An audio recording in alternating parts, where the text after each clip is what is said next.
Hello guys, আজকে আমরা এটি জিক্সার মনোটন বাইকের হেডলাইটের গ্লাস চেঞ্জ করব।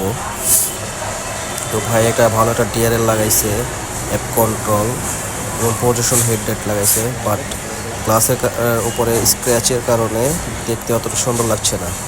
তো ভাই বললো গ্লাসটা চেঞ্জ করে দাও। তো আমরা সেভাবে কাজ করছি। প্রথমে ভালোভাবে হিট দিয়ে আঠাগুলো নরম করে গ্লাসটা বের করতে হয়। অনেকে এই কাজটা করতে পারে না, গ্লাস করতে গেলে আরও নষ্ট করে ফেলে। বাট আমরা প্রতিদিন করতে করতে আমাদের অভ্যস্ত হয়ে গেছে, যার কারণে আমরা ইজিলি এটা খুলে ফেলি এবং খুলে সুন্দর করে পরিষ্কার করে আবার নতুন করে লাগিয়ে দিই।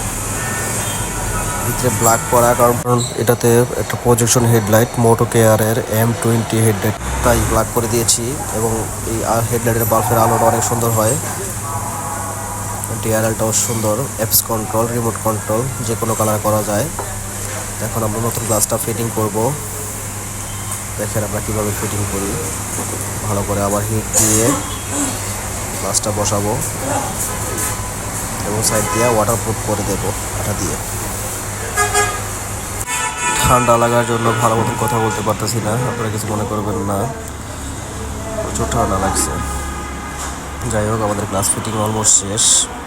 জাস্ট এখন বসাই দিয়া আমরা আবার এটা ওয়াটারপ্রুফ করে দেবো এবং এটা হলো ফাইনাল লুক আমাদের। কাস্টমার স্যাটিসফ্যাকশন আমাদের সবার আগে।